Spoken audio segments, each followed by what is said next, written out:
Heading है domain of function.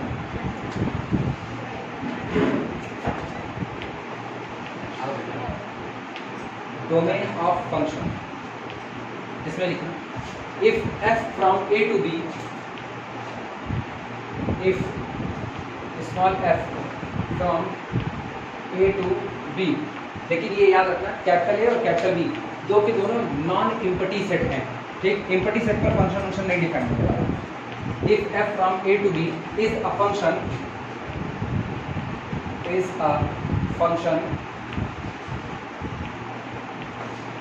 अभी ना सबसे आसान लैंग्वेज लिख रहे हैं जो नॉर्मली हम लोग जानते हैं कि अगर मैपिंग पहले सेट से दूसरे सेट में जा रही है तो पहला वाला सेट आपका डोमेन कहलाता है, दूसरा वाला सेट आपका कोडोमेन कहलाता है, और जो पॉसिबल इमेजेस आ रही हैं, सॉरी जितनी आपको इमेजेस मिल रही हैं उनका कलेक्शन रेंज कहलाता है।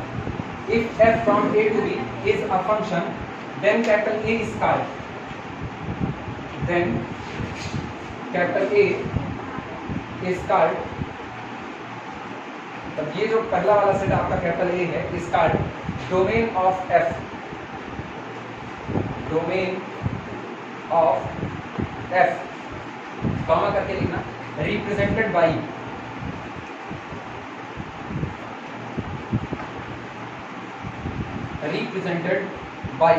ऐसे लिखा होता है, d लिख के सफिक्स में f लगा दो, domain of function f, d लिख के सफिक्स में f लगा दो।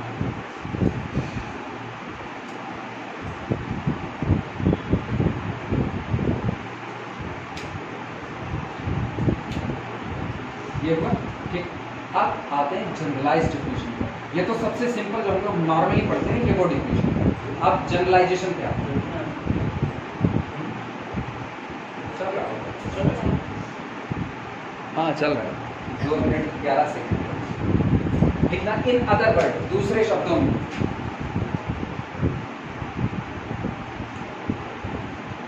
इन अदर वर्ड, दूसरे शब्दों में, ठीक, लाइन चेंज करके लिखना। यहां से एकदम जनरलाइजेशन वाली डेफिनेशन हो लिखना। If a relation f, function नहीं, अभी रिलेशन की बात कर रहे हैं, एक रिलेशन कब फंक्शन में तब्दील होता है उसकी चर्चा कर रहे हैं, ठीक। If a relation f, if a relation small f, लेकिन ब्रैकेट में लिख देना ये रिलेशन जो आपको दिया गया है ये ऐसा है, it is not many to, sorry it is not one to many, एक से कई लोगों पर इमेज नहीं बनाना है, इस पर रोक लगी हुई है।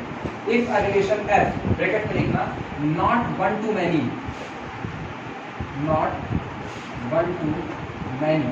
अगर आपको एक रिलेशन f दिया गया है जो कि वन टू मैनी नहीं है, मतलब एक आदमी की एक से ज्यादा इमेज नहीं बनाता है, maps independent, maps independent, maps independent variables,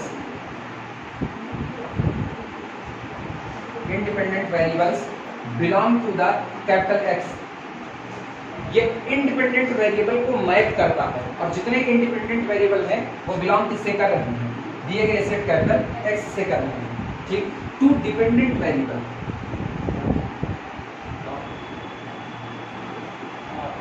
to dependent variable, to dependent variables belong to capital Y, belong to capital Y, then subset of X, then subset of X। समझते रहना किस तरीके से चल रहे हैं। इन्होंने कहा अच्छा उनको लेकर के नहीं, if a relation f not one to many maps independent variable belong to capital X। अगर कोई रिलेशन f किसी पहले सेट कैपिटल X के इंडिपेंडेंट वेरिएबल को किसी दूसरे सेट कैपिटल Y के यानी कि डिपेंडेंट वेरिएबल पर मैप करता है, देन सबसेट ऑफ X, तब X का वो सबसेट जिसकी मैपिंग Y में हो रही है उनका कल वो पूरा का पूरा सबसेट आपका क्या कहलाएगा, domain of the function f कहलाएगा। Subset X containing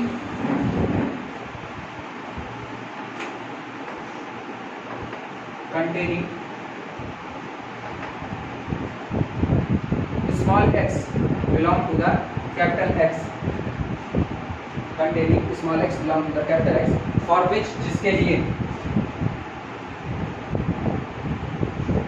for which f of x belong to the y, जिसके लिए जो इमेज निकल करके आ रही है वो किस में बिलोंग कर रही है, कैपिटल y में बिलोंग कर रही है, and fx is defined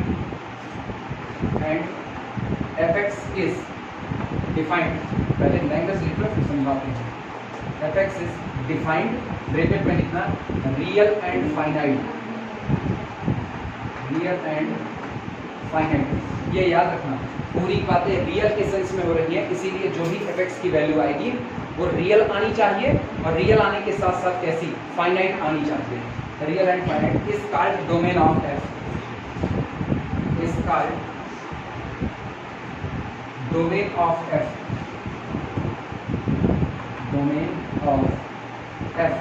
and denoted by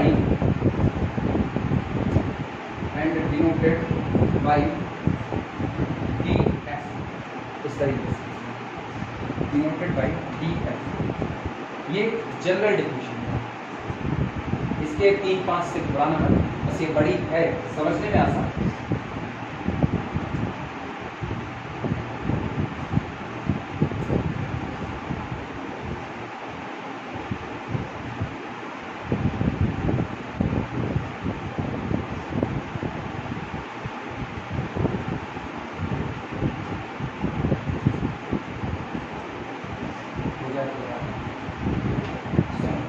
क्या मान लो इधर एक सेट दिया गया है कैपिटल एक्स, इस सेट को कहा जाता है, ये सेट कलेक्शन है इंडिपेंडेंट नोड्स का,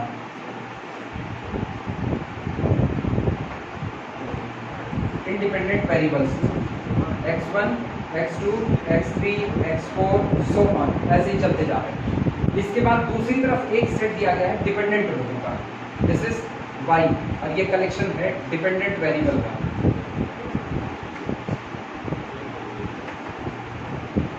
डिपेंडेंट वेरिएबल्स का। x से f के बीच में एक रिलेशन f डिफाइन किया गया है, लेकिन शर्त है ये रिलेशन 1 to many नहीं, इस पर रोके, ठीक।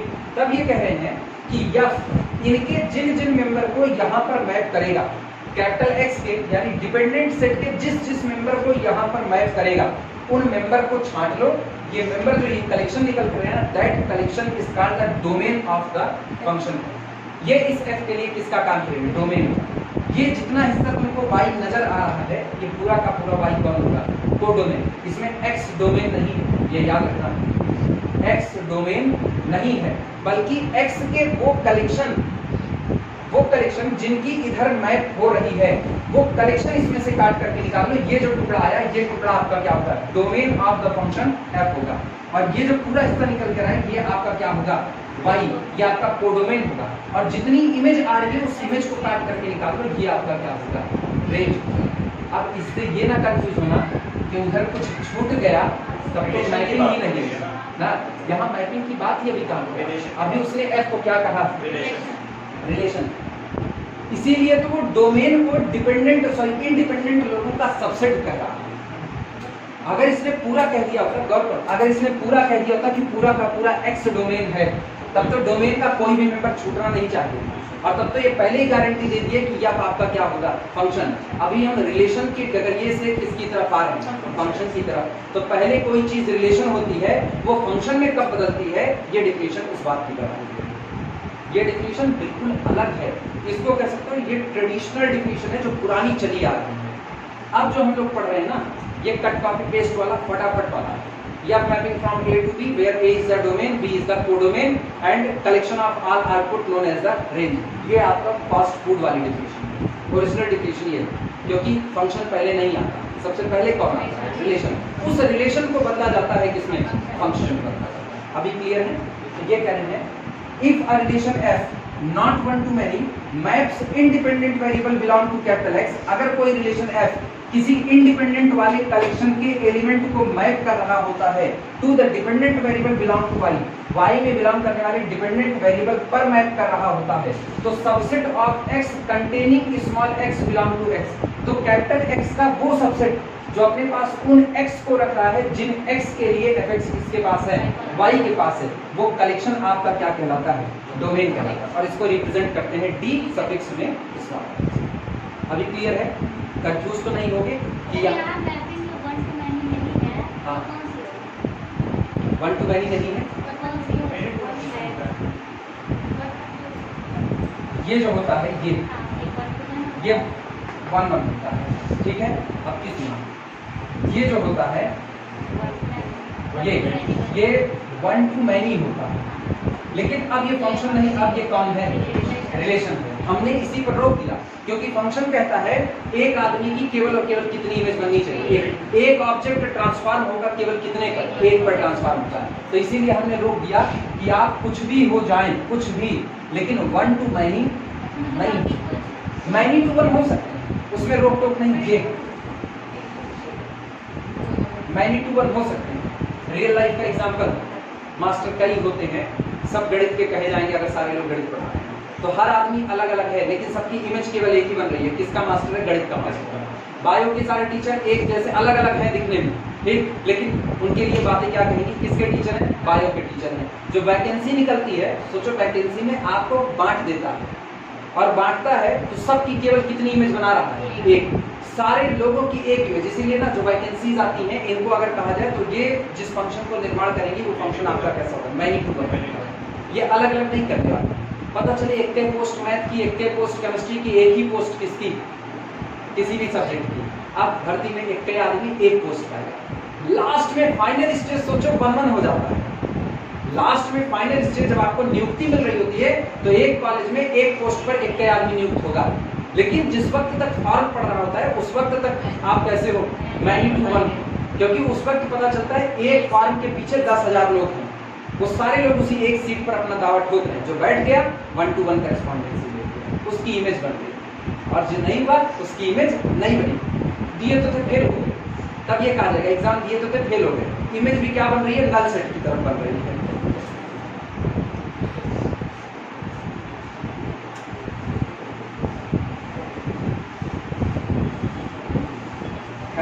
ये जो ट्रेडिशनल डिफिनेशन लिखी गई है ना, ये ट्रेडिशनल डिफिनेशन केवल और केवल इस बात की द्योतक है कि आपको फंक्शन का नॉलेज सही सलामत है, आप इसको एंशिएंट स्टडी से उठा करके एक हिसाब से पढ़ें। मेन हम लोग बात हमेशा किसकी करेंगे, ऊपर वाली, या फ्रॉम ए टू बी अगर फंक्शन है तो ए आपका डोमेन होगा, बी आपका कोडोमेन होगा, क्योंकि नॉर्मली हम लोग काम जिस पर करेंगे ना वो किस पर करेंगे, डोमेन के ही से, सिर्फ उन्हीं लोगों पर काम करेंगे जिनकी इमेज सामने आ रही है। तो इसीलिए मेरे लिए माई बाप ये पहली वाली डिफिनेशन है, लेकिन ये कहोगे दादा परदादा वाली डिफिनेशन ये वाली, ये पूरा लिखना, दैट इज अर्थात ये होता है।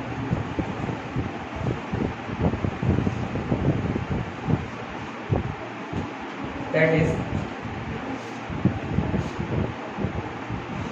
domain df is equal to collection of, देखना डोमेन की डिफिनेशन यहाँ कैसे लिख रहे हैं, domain of the f is the collection of small x belong to the capital X, x में बिलोंग करने वाले उन मेंबर्स का कलेक्शन है जिनके लिए f of x कैसा बना रहता है, पहली बात तो फाइनाइट बना रहता है, पहली बात x belong to capital X such that fx is finite, एक बात एंड रियल, और रियल बना रहना चाहिए, ठीक, और फिर देखना, फिर लिखना such that, और इस तरीके से हो कि इस x के लिए ये जो आपका fx आ रहा है, fx belong to the किससे, y, ऐसे लिख देना, fx belong to y।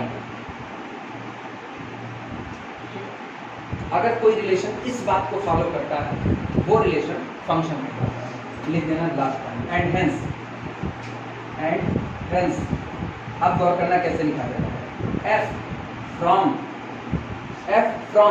अब हम x2 नहीं लिखेंगे, अब हम लिखेंगे f is the mapping from df to y, अब ये फंक्शन हो चुका है, f is the mapping from df to y becomes a function, becomes a function,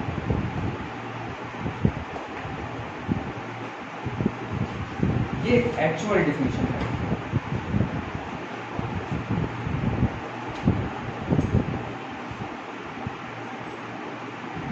एक फिगर बनाना चाहता हूँ, कुछ बना लेना वहीं पर छोटा सा।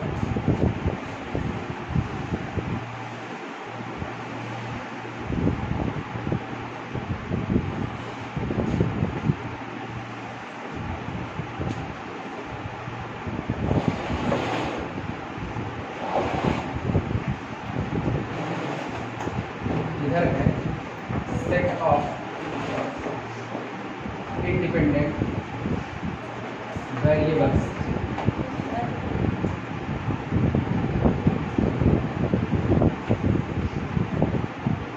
x,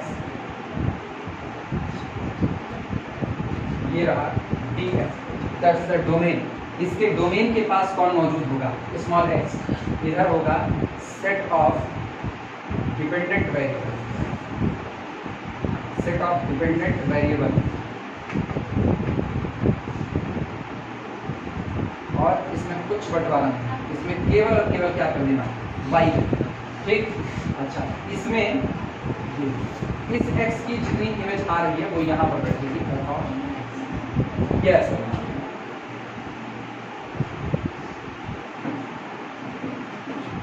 और y के लिए लिख देना y is called, y is called codomain, y is called codomain, जहां पर y को कोडोमेन कहा जाता है। नॉर्मली हमको ये डिफिनीशन पसंद नहीं था। नॉर्मल भाषा में देखा जाए ना तो एक लाइफ सेवर कैलकुलस एक बुक है, लाइफ सेवर कैलकुलस, बेहतरीन किताब, लैंग्वेज तो उसी की है।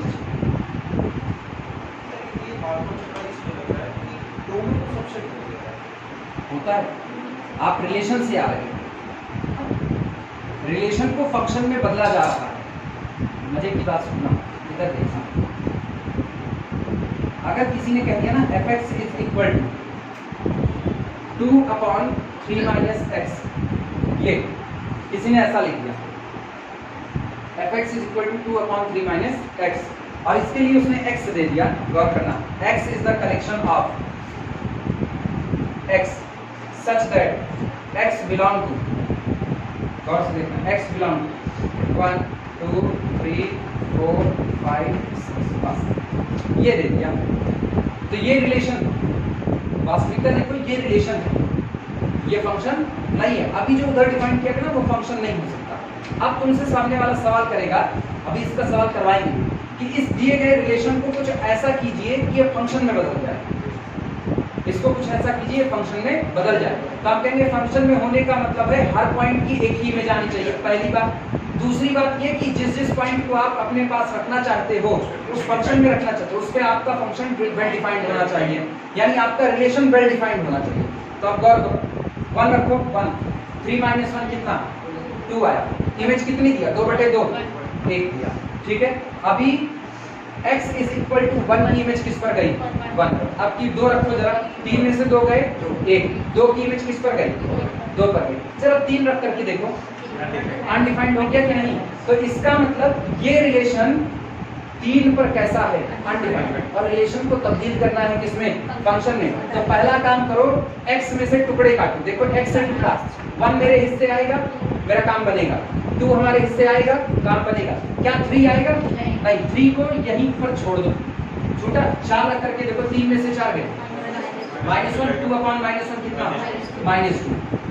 तो इसका मतलब 4 पर भी डिफाइंड हो रहा है, ये भी मेरा काम किया। 5 पर, 6 पर भी कुछ तो मिलेगा। क्या सब डिफरेंट डिफरेंट मिल रहे हैं? इसका मतलब जब सब पर डिफरेंट मिल रहे हैं तो 4 5 6 इसको काट करके निकालना। ये आपका कौन होगा? Domain of the function.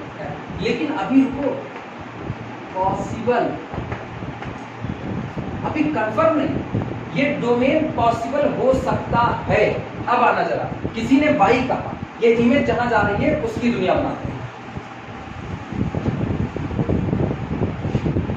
y is equal to, y किसी ने लिखा 1 पर कितना आया था? 1 आया था। y में किसी ने 1 दिया, 2 पर कितना आया था? 2 आया था, 2 पर 2 आया था, 3 पर था ही नहीं कुछ, ठीक है। 4 पर कितना आया था? -2। अच्छा, किसी ने यहाँ पर 3 दे दिया।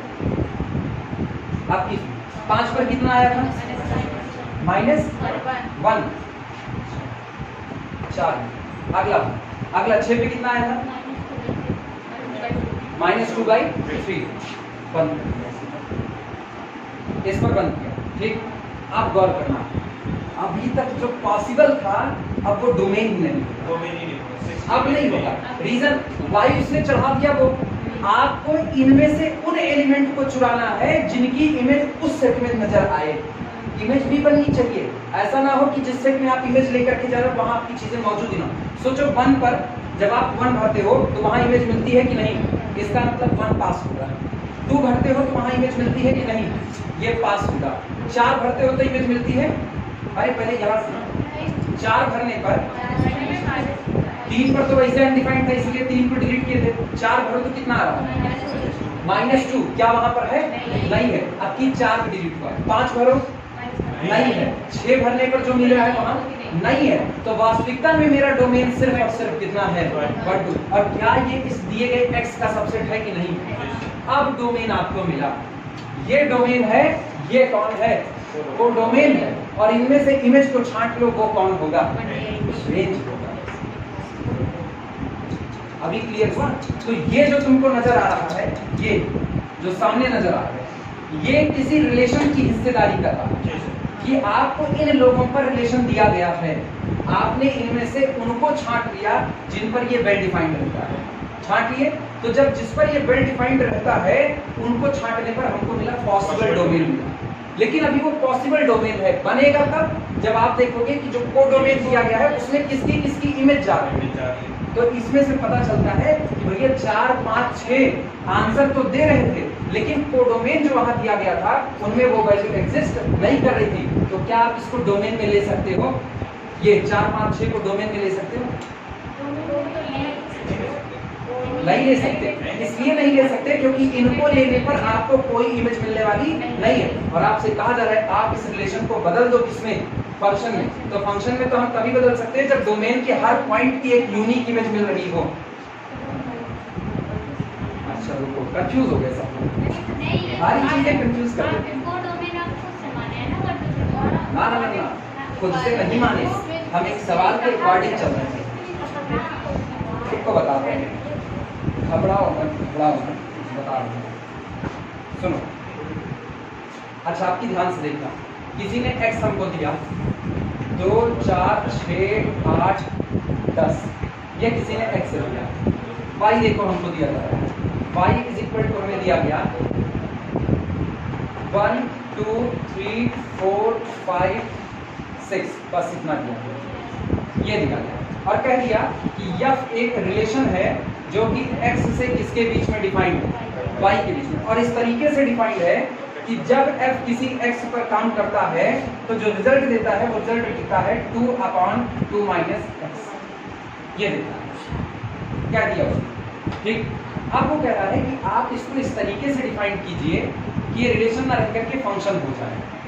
ऐसा आप डिफाइन कीजिए, मतलब उसने आपको कह सकते हो कन्नी वसूली थमा दी कि एक इमारत का निर्माण करो जो इमारत फंक्शन का काम कर रही हो, कि हर एलिमेंट को डालोगे तो केवल कितनी इमेज मिलेगी? एक इमेज, यूनिक इमेज मिलेगी, उससे ज्यादा नहीं। तब हम क्या काम शुरुआत करते हैं? हम कहते हैं पहले चलो बारी बारी देखते हैं वैल्यू कितनी आती है। तो जिस दिन x = 1 भरते हैं, और x = 1, हाँ 2 से शुरुआत करना, 2 भरोगे तो क्या मिलेगा? तो ऐड, अब गौर करना, ऐड x = 2, fx कैसा रहा? अनडिफाइंड। तो इसका मतलब ये छोड़ दिया जाएगा। क्लियर हुआ? अच्छा 3 भरो, सॉरी 4 भरो, कितना? -1। तो x = 4 पर fx कितना? -1। वेल डिफाइंड है कि नहीं? वेल डिफाइंड है। तो अभी पॉसिबिलिटी सुनो, पॉसिबिलिटी सुना। पॉसिबिलिटी है कि ये डोमेन का हिस्सा बने, पॉसिबिलिटी। अच्छा x = अब की बार कितना भरोगे? 6। बोलो fx कितना आएगा? कितना? -1/2। क्या वेल डिफाइंड मिल रहा है? पॉसिबिलिटी है ये डोमेन के हिस्से आएगा। पॉसिबिलिटी कैट x इज इक्वल टू 8 भरो, fx कितना आएगा, कितना -1/2 पॉसिबिलिटी हम नहीं कैलकुलेट कर रहे, सोच के बोलना 3 होगा अरे -1/3। अच्छा अब की बार x इज इक्वल टू 10 भरो, अब की कितना बोलो बोलो हम नहीं देख रहे, -1/4 पॉसिबिलिटी है, ये भी डोमेन में होगा पॉसिबिलिटी। अब आओ तो इसका मतलब पॉसिबल डोमेन यहाँ पर लिख रहे हैं, possible domain is equal to क्या क्या हो सकता है, क्या 2 आएगा नहीं, 4 6 8 10 ये डोमेन के हिस्सेदार बन सकते हैं, 4 6 8 10 पॉसिबिलिटी। अब इमेज देखते हैं, क्या इमेज वो आ रही है जिस सेट में हमको इमेज ले जाना है, उस सेट में 1 2 3 4 5 6 इतने लोग हैं, क्या मेरी आई हुई ये जो इमेजेस हैं वो कोई इसमें बिलोंग कर रही हैं, नहीं, तो इसका मतलब आपको कोडोमेन मिलेगा ही नहीं, अपने फंक्शन के लिए आपको कोई कोडोमेन मिलने वाला नहीं है। तो आप ऐसे रिलेशन के साथ, गौर करना, आप ऐसे रिलेशन के साथ ऐसे x और y के साथ फंक्शन को क्रिएट नहीं कर सकते, ये कभी भी ये लिखा गया रिलेशन फंक्शन में बदल नहीं सकता। रोक लगता है, ये होता है किसी रिलेशन से फंक्शन की तरफ जाना। अभी देगा ना मेरे को, कई आपको ऐसे कंस्ट्रक्ट करने होंगे, तब तुमको मेन काम यही करना होता है, पहले पॉसिबल डोमेन पाओ, पॉसिबल डोमेन पाने के बाद वहां से एक्चुअल डोमेन को निकालो। एक्चुअल डोमेन वो होते हैं जिनके लिए आपको दूसरी तरफ डिपेंडेंट वेरिएबल वाले सेट में इमेज मिल रही होती है, उनका कलेक्शन आपका एक्चुअल डोमेन होता है। अगर मान लो ये हो गया होता, मान लो 2 लोगों की इमेज आ गई होती, ऐसा कुछ था, ठीक, तो अभी तो ये था, हम देखते हैं हमको 4 और 6 की जो इमेज मिल रही है वो y में मौजूद है, वो y में मौजूद है, लेकिन 8 और 10 पर मिली वो y में मौजूद नहीं है। तो क्या 8 और 10 डोमेन का हिस्सा हो पाएंगे, क्योंकि अगर आपने उसको डोमेन का हिस्सा कह दिया तो उनकी तो इमेज ही नहीं मिल रही, और डोमेन के एक भी पॉइंट की इमेज अगर आपको नहीं मिली तो फंक्शन डिफाइंड होने वाला नहीं है। तो आपको फंक्शन कंस्ट्रक्ट करना है, आप करोगे क्या, भैया 4 और 6 की इमेज हमको y की तरफ मिल रही है, इनको ले लेंगे, ये मेरा एक्चुअल डोमेन df होगा, मेरा पूरा का पूरा y को डोमेन था ही, y में से उन लोगों को चुरा लो जो उसकी इमेज है, तो वो लोग क्या बना रहे हैं, रेंज बना देंगे। अभी कुछ क्लियर ना, ये नई चीजें हैं तुम लोगों के लिए, ये इंटर का तो पढ़े थे, इंटर में अगर तुमसे एक बार पढ़ दिया तो क्या ही बवाल है। हाँ, बात कहा जाता है, ये सब नहीं आया।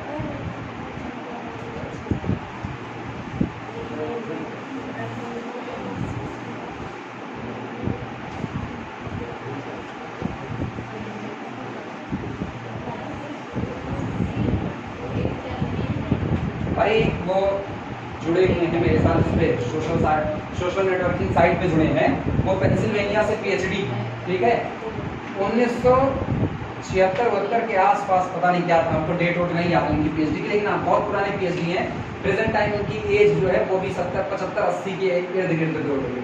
तो उनसे हमने ये पूछा हुआ था, ये बात 1 2 3 यूनियन A B C, ये 5 होगा कि नहीं, तब वो बोले गए अगर आप यूनिवर्सल सेट नाम की कोई चीज कंसीडर कर रहे हो, सीधा सीधा बोले, अगर आप यूनिवर्सल सेट नाम की कोई चीज कंसीडर कर रहे हो तो इसका यूनिवर्सल सेट, इसका यूनिवर्सल सेट डिफरेंट चीजें हैं, जब दोनों का यूनिवर्सल सेट ही डिफरेंट है तो आप इनका यूनियन नहीं ले सकते, ये 5 आएगा कहा।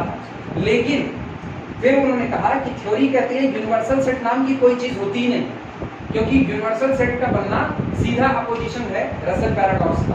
तो जब इस नाम की कोई चीज नहीं होती है तो ऐसे केस में आप जैसा मर्जी चाहे वैसा यूनियन इसका लो।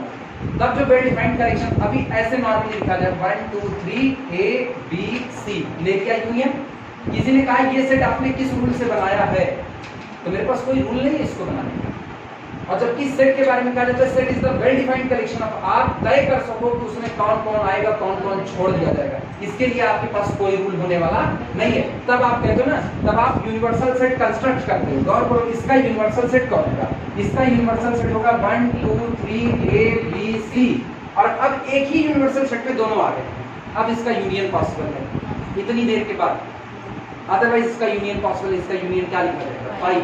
तो सवाल तो वही है ना, गणित में आप किस थ्योरी को लेकर के चलोगे, एक थ्योरी कहती है यूनिवर्सल सेट नाम की कोई चीज होती नहीं, दूसरी कहती है यूनिवर्सल सेट नाम की चीजें होती हैं, और सीधा अपोजिशन में रसल पैराडॉक्स का। हम भी कहें ठीक है, कौन इसको पूछता है, ये जो पूछता है नंबर वगैरह में पूछता है, इसको ऐसे दिमाग के किसी कोने में क्वेश्चन मार्क करके लिख दिया जाता है। बाइजू ना, वो लोग तो तुरंत भाग कर बोले हैं, कहते हैं ना भौकनी जैसा मुंह खोलना बड़ा आसान होता है। वो बिना सोचे समझे उस बात को लिख रहे हैं, हम सीधा पोस्ट करते हैं इस बात को, या तो आप वहां पर थ्योरी बताओ, लेकिन इंटर के लेवल पर ये लड़का थ्योरी समझ नहीं पाएगा, तो आप ये नौटंकी उठाओ ही काहे के लिए उसको समझाने के लिए, काय उठाओगे आप ना, तब तो फिर बवाल है।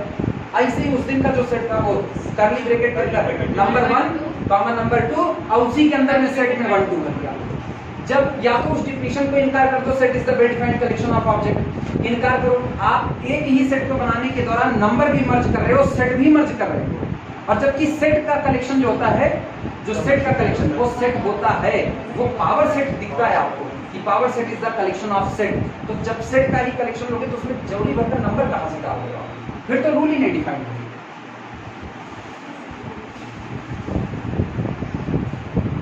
उलझाऊ है गणित का, क्या लिखा जाए, बस जो जहां समझ आ जाए सब सही।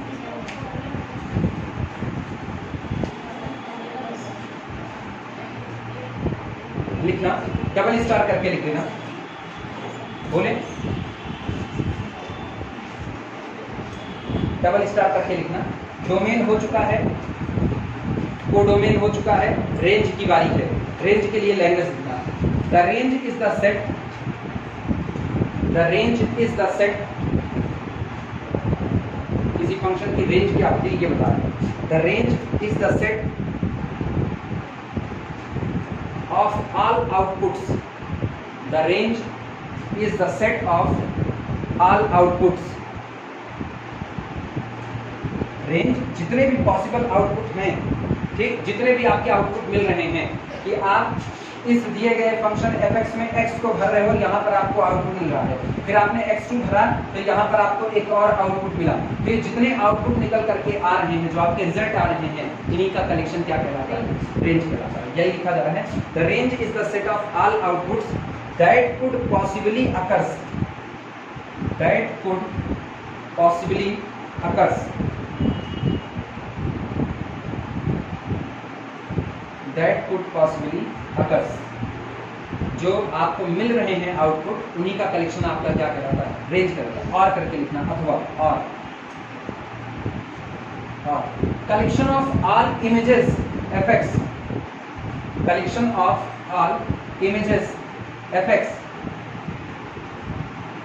Collection of all images fx corresponding to each input x, corresponding to each input x,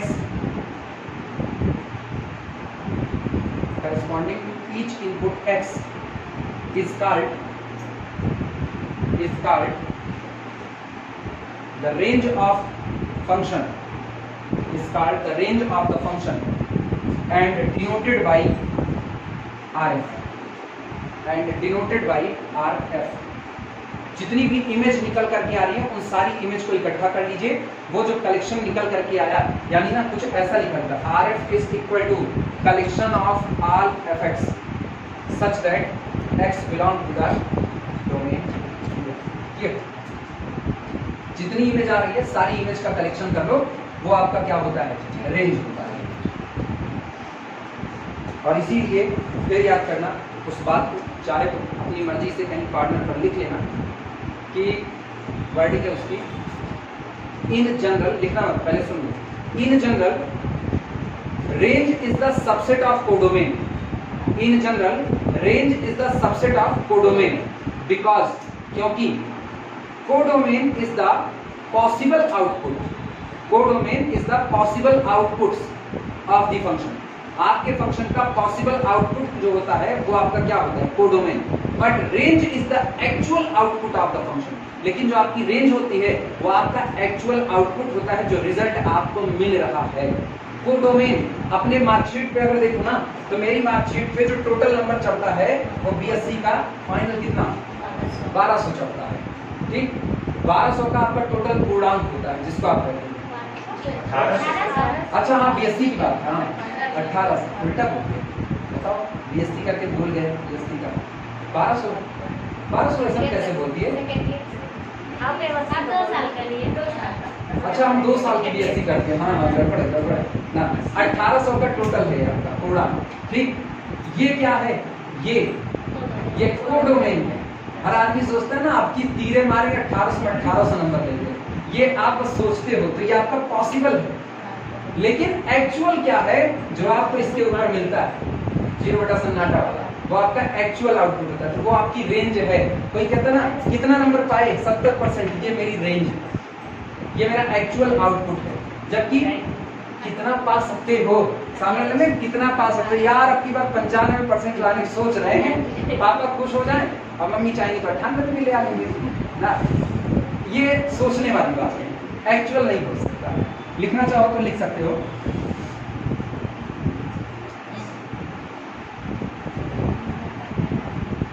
क्या लिखे हो अभी? लैंग्वेज बोलो। ये लिखा गया the codomain is the set of possible outputs, ये हो चुका है। अच्छा लाइन चेंज करते हैं। In general codomain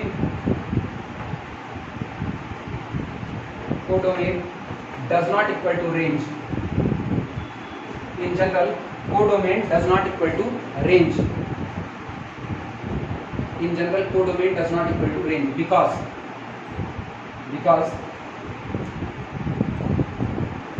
codomain is set of possible output. Because codomain is the set of possible outputs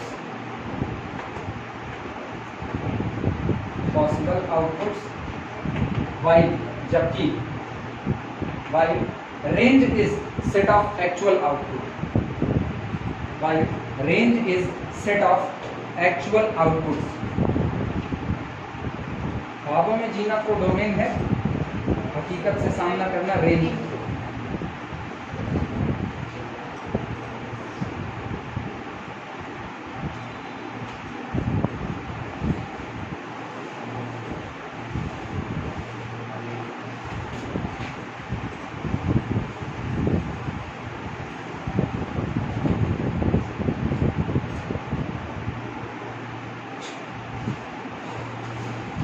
college में झगड़ा करते हुए लड़के, कॉलेज में जो लड़के झगड़ा करते हैं, 4 चुहाड़ा लेकर के घूमेंगे, अरे देख में खोपड़ी फूट जाएगी किस तरह, 4 चुहाड़ा लेकर के घूमेंगे, ठीक। ये कहेंगे कि मतलब हम ही सबसे बड़े डॉन हैं, तो अपने कोडोमेन में जी रहे होते हैं। जब एक्चुअल डॉन सामने आता है तो उनको पता चलता है ये मेरी रेंज है, बस इसके ऊपर नहीं निकलने वाले। रिमार्क लिखना, रिमार्क अभी सब थोड़ी थोड़ी चल रही है। रिमार्क में लिखना, डोमेन प्राप्त करने के दौरान जिस वक्त आप किसी फंक्शन का डोमेन निकाल रहे हो, आप क्या क्या बातें ध्यान रखते हो इसकी चर्चा कर रहे हैं। लिखना, to find domain of function, to find domain of function, to find domain of function we need to know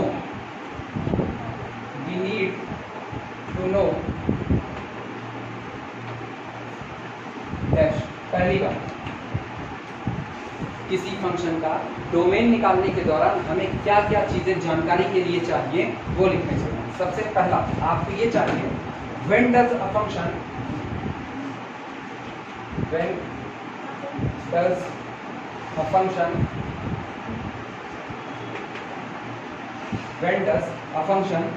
becomes undefined,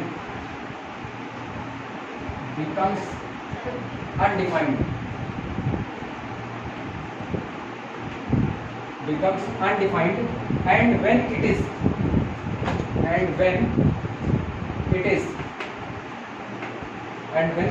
defined,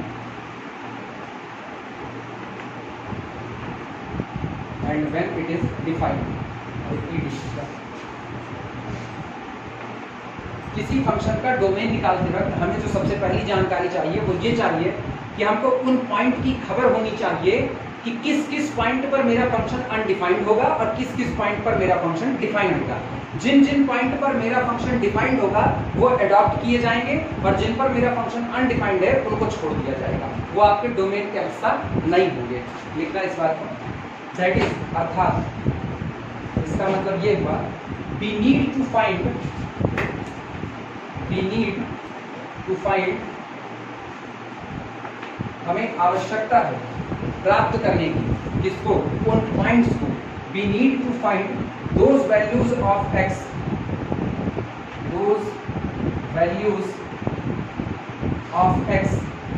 हमें x की उन वैल्यू को प्राप्त करने की आवश्यकता है where, जहां पर where fx is finite and real, where fx is finite and real, जिन पॉइंट पर मेरा दिया गया फंक्शन fx फाइनाइट बना रहे और साथ ही साथ रियल बना रहे, finite and real, and those value of x, और x के वो भी मान चाहिए, and those value of x, और हमको x के वे भी मान चाहिए जिन पर मेरा फंक्शन इमेजिनरी या अनडिफाइंड मिल जाए। where fx is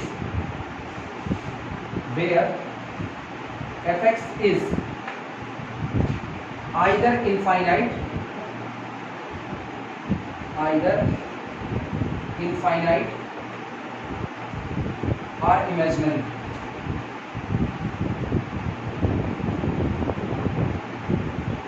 or imaginary, सिर्फ ये करके नहीं छोड़ा जा सकता कि मेरा फंक्शन कहाँ कहाँ डिफाइंड है, नहीं, आप उन पॉइंट को भी पता करो जहां जहां आपका फंक्शन अनडिफाइंड हो रहा है, इनफाइनाइट वैल्यू दे रहा है या इमेजिनरी वैल्यू दे रहा है, क्योंकि ऐसे लोग डोमेन से बाहर किए जाएंगे। तो जिनको कमरे से बाहर निकालना है उनकी पहचान जरूरी है। तो पहले तो वो ऐसे पॉइंट ना क्रिटिकल पॉइंट के नाम से जानते हैं, क्रिटिकल जहां पर आपकी कंडीशन खराब हो रही है उनको रखना है कि निकालना है, ये आपको डिसाइड करना है। That's point known as the critical point. Example में लिख लेना, एग्जांपल मान लो अगर दिया गया है fx is equal to 2/x² minus 1, ऐसा लिख दिया किसी ने, fx is equal to 2/x² minus 1, साफ पता चल रहा है नीचे अगर x² की जगह पर आप 1 बैठा देते हो, गौर करना, अगर हम x² की जगह कितना बैठा दिए 1, तो फंक्शन fx कैसा हो जाएगा, अनडिफाइंड होगा। इसका मतलब हमको x की दो वैल्यू मिल रही है, x is equal to plus minus 1, जिसको भरते ही मेरा फंक्शन कैसा, अनडिफाइंड। तो ये जो दो पॉइंट निकल करके आए x की दो वैल्यू, ये मेरे डोमेन का हिस्सा नहीं हो सकती, इसके अलावा कुछ भी मेरे डोमेन में आ जाएगा। तो इसका मतलब पूरा का पूरा रियल नंबर मेरा डोमेन था, एक्सेप्ट छोड़ करके -1 का मान +1, ये दोनों छोड़। क्लियर है? लिखना fx is equal to 2/x² minus 1, ठीक, is undefined, fx is equal to 2/x² minus 1 is undefined at x is equal to plus minus 1. fx is equal to 2/x² minus 1 is undefined at x is equal to plus minus 1. And defined और परिभाषित होता है, and defined पहले तो ये लिखा गया है undefined at x is equal to plus minus 1, और फिर एंड डिफाइंड और परिभाषित होता है defined for all small x belong to the capital R, ठीक, एक्सेप्ट प्लस माइनस, इसी दो पॉइंट को छोड़ करके वो हर पॉइंट पर वेल डिफाइंड है। सो इसलिए डोमेन सीधे तैयार हुआ। So domain of f is equal to whole real number set R, लेकिन माइनस कर दो -1 कॉमा +1, ये आपका डोमेन। कह सकते हो ना धीमे धीमे यहाँ से डोमेन निकालने का रूल चल रहा है कि आप इस तरीके से डोमेन को फाइंड आउट करेंगे। आपको सिर्फ ये पता करना है आपका फंक्शन जिंदा कब रहेगा। जब जब आपका फंक्शन जिस जिस पॉइंट पर जिंदा रहेगा वो सारे पॉइंट आपके डोमेन में हैं, और जिन पर आपका फंक्शन त्राहिमाम करेगा वो आपके डोमेन से बाहर।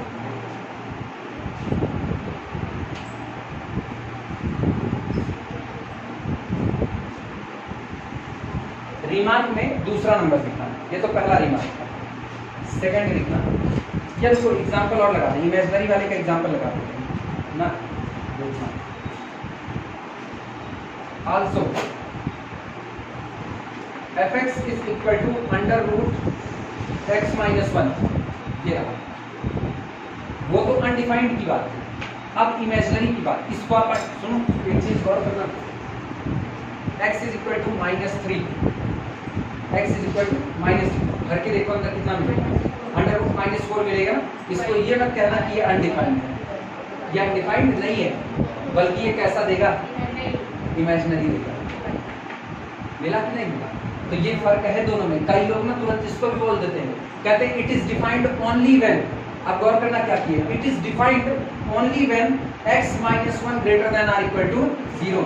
अरे ये बेवकूफी वाला काम, ये कहना कि इट इज डिफाइंड, वो एक गलती है जो निकल आती है। जैसे हम लोग खुद ही जब बेविकर मेथड अप्लाई कर रहे थे तो कई बार हम लोग खुद ही इसको लिखते ना, लेकिन आगे बढ़ने पर ये बात पता चलती है कि आप जिस दिन इसको कहते हो ना fx is defined only when x - 1 greater than or equal to 0, ये बात गलत है। इसको आपको कहना चाहिए fx इज कंसीडरेबल, क्योंकि आप रियल में पढ़ रहे हो। fx is considerable when x - 1 greater than or equal to 0। जिस दिन अंदर वाली चीजें greater than or equal to 0 होंगी उस दिन आपका fx कंसीडरेबल है। किस दुनिया में? रियल की दुनिया में। अदरवाइज वो कंसीडरेबल केवल कहाँ होगा? कॉम्प्लेक्स की दुनिया में। फर्क पता चला? वो आम बोलचाल की भाषा हम लोग लिखेंगे, हर बार हम लोग लिखेंगे it is defined only when x - 1 greater than or equal to 0, लेकिन फील नहीं आना चाहिए कि नेगेटिव पर अनडिफाइंड होगा, बिल्कुल नहीं अनडिफाइंड होगा। ठीक, याद रहेगा? अच्छा, एक इसकी भी बात कर लेता हूं।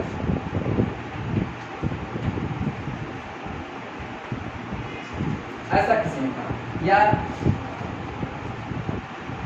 ऐसा किसी ने कहा, अगर किसी ने ऐसा कहा, ठीक, x² रखें, अभी गौर करो,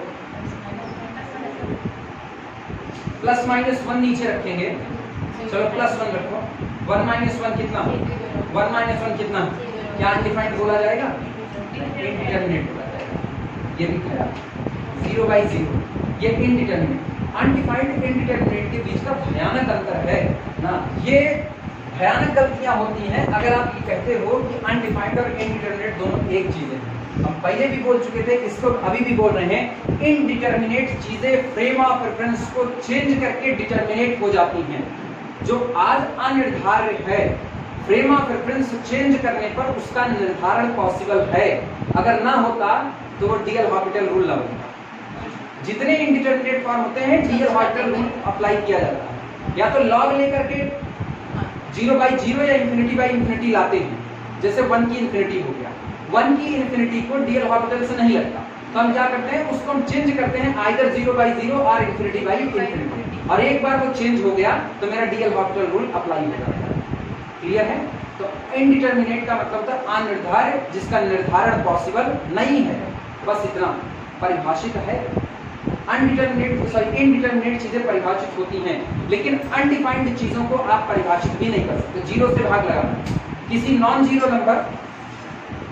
जीरो नंबर में 0 से भाग लगाना, अनडिफाइंड, बिल्कुल आप इसको अपरिभाषित नहीं कर सकते। यह अनडिफाइंड है, हाँ अपरिभाषित है ना, अनडिफाइंड, आप इसके बारे में कुछ नहीं बोल सकते। लेकिन अगर यही चीज ये हो जाए, अब ये 0 से भाग लगा, लेकिन अब ये अनडिफाइंड नहीं, बल्कि अब ये कैसा होगा, इनडिटरमिनेट। एग्जाम्पल दिमाग में बैठा करके रखो, 500 किलो का वजन, एक आदमी से कह दो भैया इसका निर्धारण यहाँ से वहां तक कर दो, इसको लेकर के चले जाओ 10 किलोमीटर, नहीं उठा पाएगा, ठीक।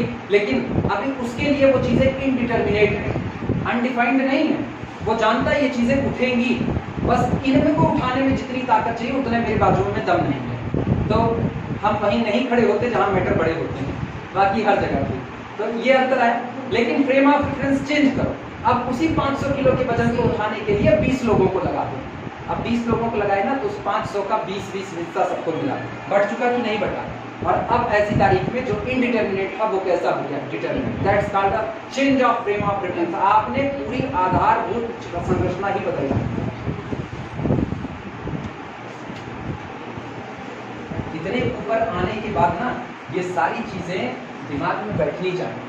अरे बहुत ऊपर आ गए, इंटर में होता ना इतना नौटंकी ना होती, हम लोग काफी ऊपर आ चुके हैं। अब इतने के बाद ना रियल वाली दुनिया तैरना शुरू करती है, तो रियल में ये सारी बातें लिखी गई हैं।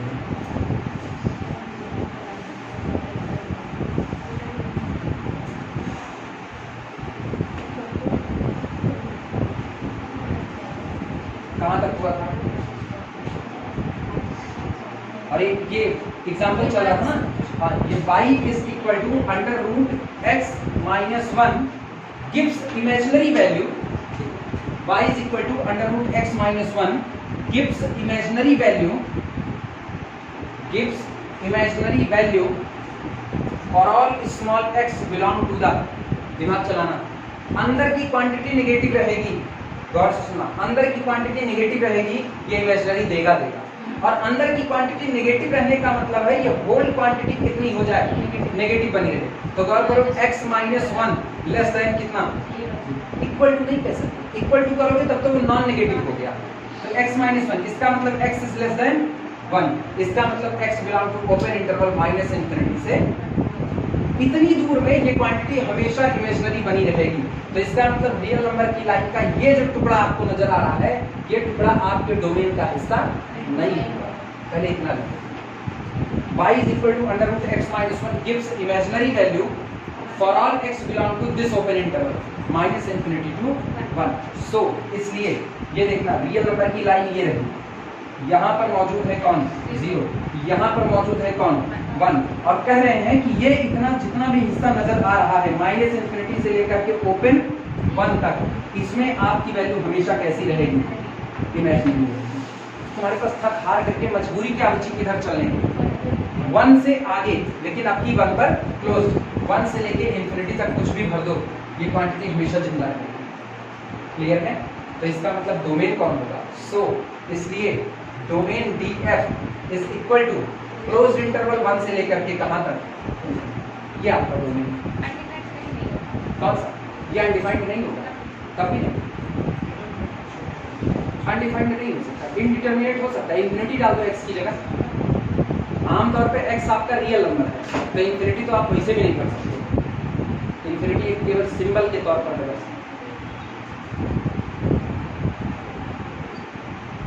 क्लियर हुआ? अब रिमार्क में दूसरा रिमार्क लगाना, कंफ्यूज हो क्या लक्षण, अनडिफाइंड चीजें ना हमेशा ऐसी आती है, इधर इधर इधर नीचे कुछ करे, हमेशा अनडिफाइंड जब आपको नजर आएगा ना वो बटे में होगा, नीचे कुछ ना कुछ ऐसा देगा, क्योंकि उसको चाहिए ही बटे 0 लगाना, तो बटे 0 तो तब तक नहीं लग सकता ना जब तक बटे में कुछ हो ना। क्लियर है? लिखना व्हेन इट टेक्स, और क्या क्या जरूरत है वो बता रहे हैं। व्हेन इट टेक्स, आपको ये भी पता होना चाहिए कि आपका फंक्शन कब इनडिटरमिनेट वैल्यू को ले रहा है। When it take indeterminate forms, when it takes, दूसरा रिमार्क है उसमें, सॉरी रिमार्क में दूसरा point, when it takes indeterminate form 0/0, infinity/infinity, 1 की infinity et cetera, 0/0, infinity/infinity, 1 to the power infinity, बस etc कर देना। 4 और होते हैं, बेसिकली 7 होते हैं, total 7 indeterminate form, 0 to infinity, infinity minus infinity, और 0 to the power infinity, 0 to the power infinity, 7 है टोटल। बाद में लिमिट में आएंगे, कौन सा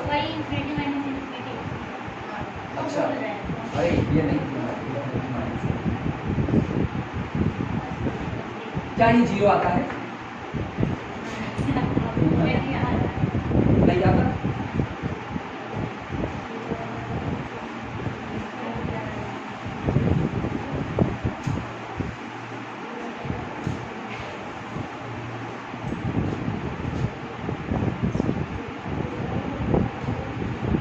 डबल स्टार करके आप ग्राफ पर डोमेन और कोडोमेन देखना बता रहे हैं, वो डोमेन और रेंज देखना, डबल स्टार करके लिखना। तो अभी बड़ा लिखने का काम है, फंक्शन को समझने के लिए सारा कहते हैं ना, सारा मसाला वसाला आपके पास हो तब जा करके आप कुछ कढ़ाई पनीर वगैरह बना सकते हो, अदरवाइज नहीं बना सकते। लिखना किसी फंक्शन के ग्राफ की डबल स्टार करके लिखो, कढ़ाई पनीर नहीं लिखना, नहीं सोचो वो भी लिखते हैं, डबल स्टार करके लिखना। किसी फंक्शन के ग्राफ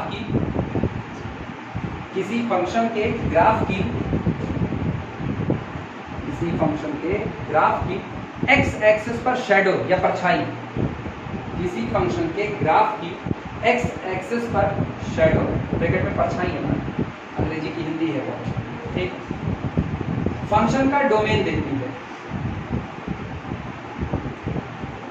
किसी फंक्शन के ग्राफ की एक्स एक्सिस पर परछाई फंक्शन का डोमेन देती है,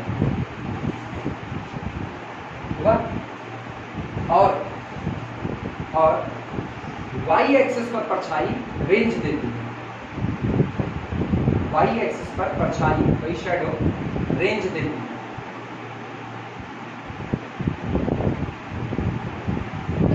दूसरे शब्दों में ग्राफ का x एक्सिस पर फैलाव, ग्राफ का x एक्सिस यानी ये हॉरिजॉन्टल फैलाव जितना होता है ना, वो आपको डोमेन देता है। ग्राफ का x एक्सिस पर फैलाव डोमेन और y एक्सिस पर फैलाव रेंज देता है। y एक्सिस पर फैलाव रेंज देता है। फिगर बनाना चाहो फिगर बना सकते हो।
ये ग्राफ ठीक, ऊपर से ये किरणें गिर रही हैं, मतलब किसी ने टॉर्च जला दी है, टॉर्च जलाने के बाद जो इसकी परछाई बनी एक्स एक्सिस पर वो बस इतना ही ए से लेकर के बी तक। लेकिन गौर करो बी पर छूट है, तो इसका मतलब जिस दिन इसका डोमेन दिया जाएगा ना, डोमेन देखना D F is equal to A पर कोई ऐसा होल नहीं, तो ए पर क्या किया क्लोज किया, बी पर क्या किया ओपन किया, और यूनियन क्योंकि ये भी तो शामिल है, सी पर कैसा ओपन और डी पर कैसा क्लोज्ड। ये आपका डोमेन आया।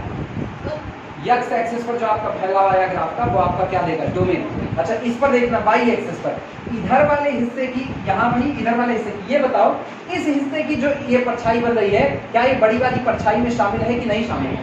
तो इसका मतलब रेंज देख लो, इसीलिए कहते हैं ना ग्राफ कितनी ऊंचाई चढ़ रहा है। याद करो शुरुआत में जब इंटरवल मान रहे थे ए स्क्वायर किससे बिलोंग करेगा, इनिशियल में फंडामेंटल याद आया, वहां पर हम कह रहे थे ग्राफ जितनी ऊंचाई चढ़ रहा है या वाई एक्सिस पर वही आपका क्या देगा रेंज देगा। तो ये यहाँ से टॉप मोस्ट हाइट जितनी ग्राफ की है वहां से लेके लोवेस्ट तक, जीरो से लेकर के यहाँ तक अगर ये बी होता ना क्या देते जीरो से बी, तो इसकी जो रेंज होती आर एफ वो रेंज कितनी होती क्लोज्ड इंटरवल जीरो से लेकर के क्लोज इंटरवल, ये इसकी रेंज है।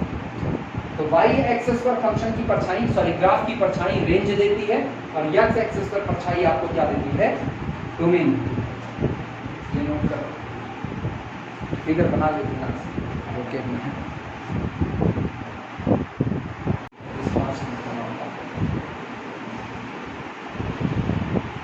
Late capital X is equal to, collection है 1 2 3 4, कैपिटल Y 2 3 6 8 10 12।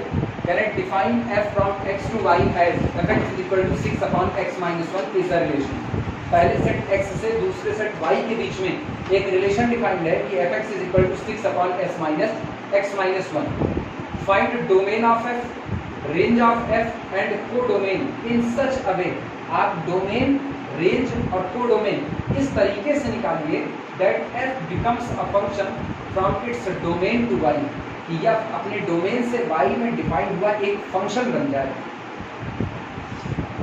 अभी f रिलेशन है, लेकिन ये कह रहे हैं कि आप इस तरीके से इसको कैलकुलेट कीजिए, डोमेन, रेंज और कोडोमेन को इस तरीके से निकालिए कि वहां पर ये लिखा गया रिलेशन एक फंक्शन का काम करे। ऐसे में ना सबसे पहला काम करना डोमेन डिफाइन करने का, सबसे पहला काम, क्योंकि डोमेन के ही पॉइंट की दूसरी तरफ इमेज ली जाएगी, तो जो इमेज का कलेक्शन आएगा वो कौन होगा? रेंज होगा। कोडोमेन तो क्लियर, वो आप y रख सकते हो पूरा पूरा, कोई दिक्कत नहीं, ध्यान देना। सॉल्यूशन, सबसे पहले ना उन पॉइंट की तलाश करो जिन पर आपका फंक्शन अनडिफाइंड होने वाला है। At x is equal to 1, जिस दिन x बराबर 1 होगा उस दिन fx is equal to 6 upon 0, यानी f of 1 is equal to 6 upon 0 undefined. Undefined मिला। अगली बात देखिए, at x is equal to, अब की बार 2 रखो, यहां से उठा रहे हैं कैपिटल X को, f of 2 is equal to 6 upon 2 minus 1, clearly 6 पूरा पूरा।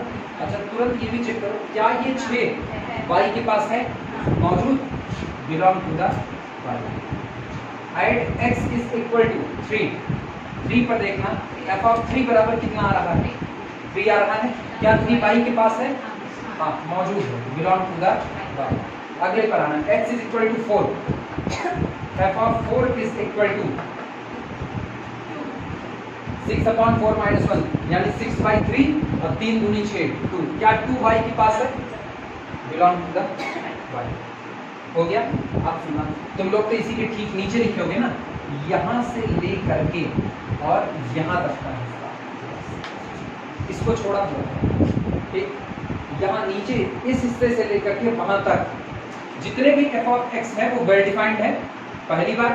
दूसरी बात, हर एक इमेज y में मौजूद है, और तीसरी बात, हर एक x की यूनिक इमेज आ रही है। एक्सेप्ट, ऐसे लिखा, except x is equal to 1, केवल x बराबर 1 को छोड़ करके all x have unique image, unique image in y। हर एक x y के अंदर में एक यूनिक इमेज रख रहा है। सो फॉर डोमेन, क्या किया जाए? डोमेन के लिए इस दिए गए सेट कैपिटल X से बस एक क्वांटिटी को रिमूव कर दिया जाए, x इज इक्वल टू 1 को रिमूव कर। So for domain remove x is equal to 1 from x implies that domain of function f is equal to कितना आया? 2 3 4। range of f is equal to, अच्छा गौर करना, ये डोमेन जो ऊपर लिखा गया है ये डोमेन के हर पॉइंट की इमेज ली जाती है, डोमेन के हर पॉइंट की इमेज ली जाती है। तो इसका मतलब रेंज कौन होगा? f of 2, f of 3, f of 4, ये होगा। And this is equal to, बोलो कितना? 6 3 2। ये रहा, this is the subset of y। तो y आपका कौन हुआ? y कौन? कोडोमेन। और ये कौन हुआ? रेंज। वो कौन हुआ? डोमेन। क्लियर हो गया? y is codomain, y is codomain. अब f एज फंक्शन बिहेव कर रहा है। अभी डिफिनेशन क्लियर हुई ट्रेडिशनल वाली। x df is the subset of x। जब आपका ये रिलेशन है तो आपका डोमेन आपके दिए गए x का एक सबसेट लेगा, 2 3 4। लेकिन दिमाग में ओरिजिनल डिफिनेशन वही रखना जो यहाँ जिंदगी में चलती आ रही है कि f is the mapping from a to b, then a is domain, b is codomain, और बाकी इमेज का हिस्सा कैसा आएगा? का एक बड़ी शुद्ध पढ़ने में पता चलता है आप मेन आइटम वाली चीजें ही भूल गए।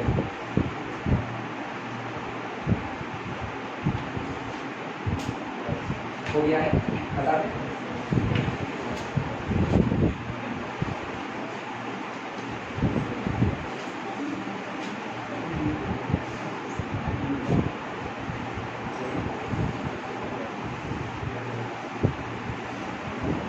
अगला देखना, नेक्स्ट न्यूमेरिकल लिखना। Define a function g of x। Problem है, problem define a function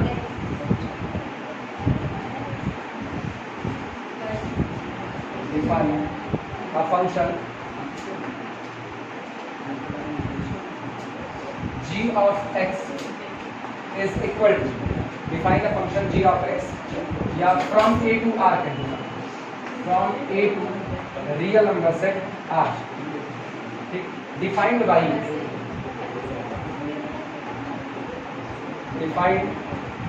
by g of x is equal to under root x minus 3, where जहां पर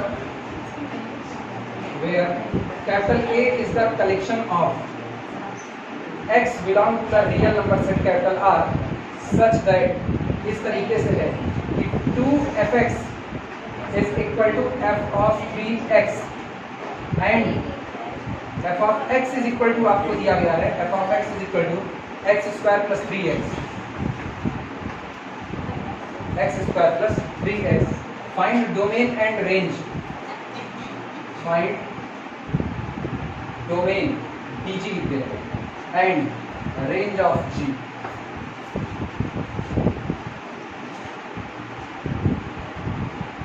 एक फंक्शन g of x है, ऑलरेडी फंक्शन है, पहले ही कह रहा है, रिलेशन नहीं है। g of x मतलब रिलेशन होगा ही हो, फंक्शन है तो रिलेशन होगा ही। g of x को डिफाइन किया गया है a से लेकर के रियल नंबर के सेट r के बीच में। ये आपका कोडोमेन तय हो चुका है। कोडोमेन कौन? कोडोमेन, पूरा रियल नंबर का सेट आपका कोडोमेन। इस कोडोमेन के हिस्से से आपको कह रहे हैं कि आप हमको रेंज बताइए, रेंज कितनी होगी, एक बात। दूसरी बात आपसे डोमेन पूछा कि कैपिटल ए क्या होगा, और कैपिटल ए को इसने डिफाइन किया खुद। इसने कहा कैपिटल ए उन रियल नंबर x का कलेक्शन होगा जो 2fx is equal to f of 3x को सेटिस्फाई करते हैं, जहां पर f of x आपका है x square plus 3x। Domain और रेंज बताइए। कह सकते हो ना, यहाँ से फंक्शन में डोमेन रेंज धीमे धीमे निकालने की शुरुआत कर रहे हैं, धीमे धीमे, और हम अभी पूरा नहीं निकालेंगे। डोमेन रेंज ये चलता रहेगा, फिर अभी थोड़ी देर के बाद, थोड़ी देर मतलब एक आध लेक्चर के बाद कंडीशन ही बनेगी ना, हम स्पेशल टाइप वाले फंक्शन पढ़ना चालू कर देंगे। तो उन फंक्शन के आधार पर डोमेन और रेंज निकालेंगे, और फिर लास्ट में जब ये सब बंद होगा ना, तो आखिरी में पूरा आर्टिकल ही पढ़ेंगे इन्हीं के नाम पर, domain of the function and range of the function. तब वहां पर जितने टाइप के हो सकते हैं सबका डोमेन रेंज निकालेंगे। तब तक ये थोड़ी थोड़ी बातें ना सीख रहे हैं, जैसे हल्का फुल्का बटोर रहे हैं। होता नहीं घर में संडा वंडा बनता है तो कोरवा पहले निकाला जाता है, या कढ़ी वगैरह बनती है तो उसकी जो डुबकी होती है वो, हाँ पकौड़ी, वो पहले अलग निकाली जाती है। तो आप क्या करते हो, बाद में वो सब खाओ, थोड़ा तो पहले इसलिए कहते हो अरे दो नमक के साथ खाओ, अभी वही चल रहा है, डोमेन रेंज ये सब बाद में डिफिनेशन से बाकायदा पढ़ेंगे, अभी ना थोड़ा थोड़ा उसमें से चखा जा रहा है। हाँ ठीक है, कॉसी सीक्वेंस की तरफ जा रहे हैं। शुरुआत करें, सॉल्यूशन देखना। सॉल्यूशन में सबसे पहले g ऑफ x की ही बात कर रहे हैं। Here g of x defined from capital A to R, where जहां पर capital A is equal to, गौर से देखना, capital A is the collection of those real numbers capital R such that, जो इस प्रकार हैं कि वो सेटिस्फाई करते हैं 2f(x) is equal to f of 3x and या where f(x) is equal to कितना, x स्क्वायर प्लस 3x। पहली लाइन तो यही लिख दो सबसे पहला। अब आते हैं, देख लो, उसके बाद लिख लेना, पहले देख लो अगला। नाउ चलो कैपिटल A को कैलकुलेट करते हैं। कैपिटल A में कौन कौन आएगा, 2f(x) is equal to f of कितना, 3x, इंप्लाइज दैट, इनको सॉल्व करो क्योंकि हमको वही x चाहिए जो इसको सेटिस्फाई करता है, तो इसको सेटिस्फाई करने वाला x निकालते हैं।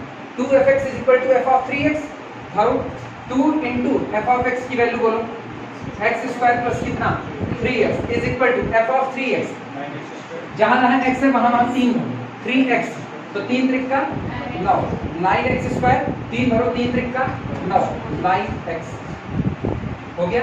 ये क्या लिखा जा सकता है, दिस इंप्लाइज, गौर करना, 9x स्क्वायर 2x स्क्वायर उधर भेजो, 7x स्क्वायर बना, 9x स्क्वायर 2 तिहाई 6 उधर लेकर के जाओ, -6 यानी plus 3x is equal to कितना है 0। This implies that x common करो, 7x plus 3 is equal to कितना 0। This implies that x is equal to 0 और -3/7। मिल गया कि नहीं, x की दो ही वैल्यू हो सकती है, 0 और -3/7। अब रुकना, this implies that possible domain df, possible domain df is equal to capital A is equal to, नहीं कैपिटल A तो एक्चुअल डोमेन, अब इम्पॉसिबल डोमेन की बात करें, possible df is equal to collection of 0 and -3/, ये possible domain है क्योंकि capital A कह रहा है मेरे पास केवल वो लोग आए जो इसको सेटिस्फाई करें, तो हम कह दिए भैया 0 भी उनको सेटिस्फाई करेगा, -3/7 भी उनको सेटिस्फाई करेगा, तय तो हो गया। लेकिन अब ये चेक करो ना, क्या वास्तविकता में ये लोग डोमेन हैं? अगर ये लोग डोमेन हैं, सोचो अगर ये लोग डोमेन हैं, यानी ये डोमेन के पॉइंट है, तो 0 की इमेज दूसरी तरफ मिलनी चाहिए, -3/7 की इमेज भी दूसरी तरफ मिलनी चाहिए। तो चलो इमेज लेकर के देखिए, ध्यान से देखिए, g ऑफ 0, क्योंकि g ही तो काम कर रहा है बारी बारी दोनों लोगों पर, तो पहले g काम करेगा 0 पर, सही है गलत? पहले 0 पर g काम करेगा, सही है गलत? पहले 0 पर, तो 0 रहेगा कि जाएगा? जाएगा। अच्छा, फिर -3/7 पर करेंगे, वो भी जाएगा, तो यहाँ इसका मतलब यहाँ पर फंक्शन डिफाइंड होने वाला, डोमेन इम्पटी नहीं हो सकता, डोमेन में पॉइंट तो आनी है,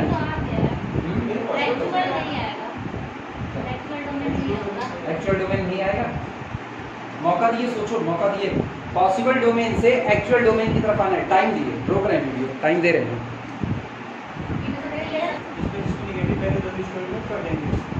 रुको रुको, क्या कह रहे तुम?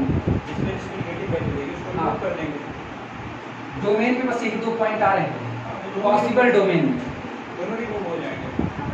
इसका मतलब इसकी इमेज होनी चाहिए तो डोमेन में, और डोमेन में पूरा आर भी तो होगा ही ना, आर भी होगा, ठीक है, उसमें कहाँ होगा, सोच लो, नहीं होगा,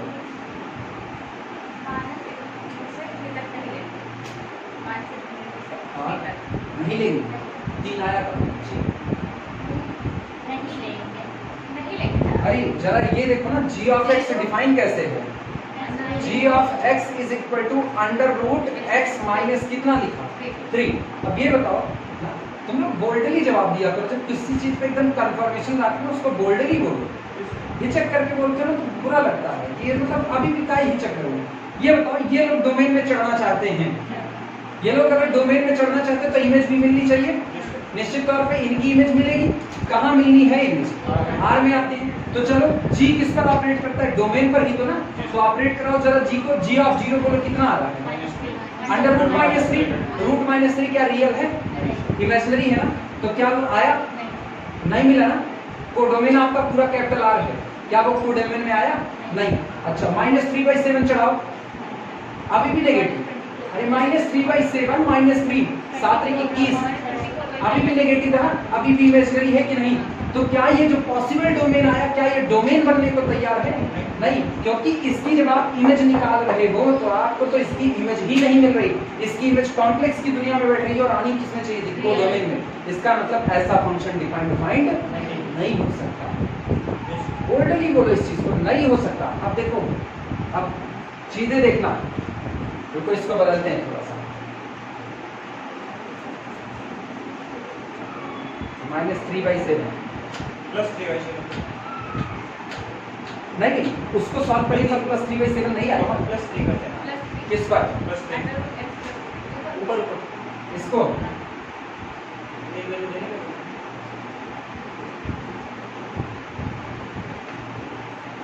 8x + 3 कर दिया। 8x + 3 अरे रुको, अब तो देखो, अब मजेदार चीजें बदलेंगी, ध्यान देना थोड़ा। ये तो तय हो गया ना, जब डोमेन नहीं आता तो ये दूसरा सवाल बन गया। उसी को 8x + 3 कर दो, मेन न्यूमेरिकल में 8x + 3 कर दो। हाँ मेन, ये तो पता ही चल गया ना कि कैसे नहीं होना। अब की गौर करना, अब करके दिखा। उठा करके जरा 0 भरो, 0 भरो, कितना है? √3। जवाब आया ना? √3 रियल की दुनिया का मेंबर है कि नहीं है? इसका मतलब 0 डोमेन में चढ़ने को तैयार हो चुका है।